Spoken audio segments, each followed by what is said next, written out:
हमारे इस तरफ के लोग जो हैं उत्तर भारत में, अगर बिहार के नहीं है तो नरेटिव नहीं समझते। सरकार परेशान तो है। जुलाई से लेकर के सितंबर तक इतनी नौकरियां देश उन नागरिकों का भी होता है जो सरकार में नहीं है। बेरोजगारी के इस आलम के बावजूद प्रधानमंत्री जी को 80% लोगों का साथ है। नैरेटिव दबाना नहीं। देखिए, नैरेटिव पहले तो समझना होगा। हमारे इस तरफ के लोग जो हैं उत्तर भारत में, अगर बिहार के नहीं है तो नैरेटिव नहीं समझते। नैरेटिव गर्दन का वो हिस्सा है जिसको हम लोग मुहावरे में कहते हैं कि अगर दबा देंगे तो सांस लेने में कौन सी सांस? राजनीतिक सांस। ये संदर्भ था उनका। उन्होंने बिल्कुल एक बिहारी मुहावरे का प्रतीकात्मक रूप में इस्तेमाल किया था। अगर ये बात आपको लगती है कि गलत है, तब तो पूरी लंबी फेहरिस्त है, कहां तक गिनाऊं? प्रधानमंत्री जी के मुखारविंद से क्या क्या स्वर्णाक्षर ना गिरे हों, सब बताएंगे ना बैठ करके। नहीं, ये बात तो अननेसेसरी है। मीटिंग में तय हो गई मैंने सारी चीजें, और ममता जी ने कहा, नीतीश जी ने कहा, उन्होंने संभावना जताई। सरकार परेशान तो है। इंडिया ब्लॉक बनने के बाद ज्यादा परेशान है। उन्हें पहले तो ये समझ में नहीं आ रहा है कि इंडिया नाम के एक गठबंधन को संबोधित कैसे करें। कभी मुजाहिदीन बोला, कभी ईस्ट इंडिया कंपनी बोला, फिर एक शब्द गढ़ लिया जिसका कोई मायने नहीं है, घमंडिया। उसकी वजह से लगता है उनकी हड़बड़ाहट देख करके कि चुनाव पहले भी हो सकते हैं, चुनाव कभी भी हो। चुनाव के बरक्स इंडिया गठबंधन की सबसे पहली प्राथमिकता है रोजगार, महंगाई, सामाजिक सौहार्द, सार्वजनिक संपत्ति, जातिगत जनगणना।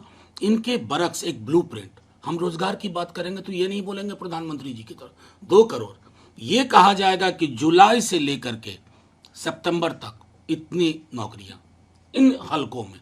इस प्रकार की प्रतिबद्धता होगी, और वो परेशान कर रही है संभवतः बीजेपी को। नहीं, मैप तो सार्वजनिक डोमेन में आया, पब्लिक डोमेन में आया ना, लेकिन हमारी आपत्ति पब्लिक डोमेन में नहीं आई है। सिर्फ एक मीठी मीठी चाशनी वाली शब्द आई है कि हमने बड़ी आपत्ति दर्ज की। ऐसा नहीं होता है। ट्रायल बैलून डिप्लोमेसी नहीं चलेगी। झूला झूला एक तरफ और दूसरी तरफ स्वीकारोक्ति कर लें। कौन से डिप्लोमेटिक चैनल से आपने क्या कहा है, क्या प्रतिक्रिया आई? जब हमारे सेना के लोग कहते थे, रक्षा मंत्री जी के बयान में चिंता देखी, तो प्रधानमंत्री जी कहते कुछ नहीं हुआ। अभी सुना कि अफ्रीका में उन्होंने बड़े जोशो खरोश से उठाया। 4 दिन के अंदर ये नक्शा आता है, और आप कहते हैं आपने डिप्लोमेटिक चैनल से। नक्शा डिप्लोमेटिक चैनल से नहीं आया था साहब। आपको एक मुखर प्रतिरोध सार्वजनिक रूप से करना चाहिए था, जिसका मैं अभाव देख रहा हूं। खास करके चाइना के बरक्स trial balloon, trial balloon, trial balloon. It won't work. सिर्फ राहुल जी क्यों, सब कह रहे हैं, सबकी चिंता है। देश सिर्फ वहां की सरकार का नहीं होता है, देश उन नागरिकों का भी होता है जो सरकार में नहीं है, विपक्ष का भी होता है जो सरकार में नहीं है।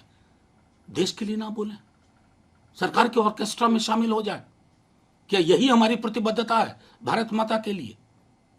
यह सोचना चाहिए सबों को। पहले यह डेटा है, किसने निकाला, इसका सैंपल साइज क्या था, ये न पता, और इस पर मैं प्रतिक्रिया दूं?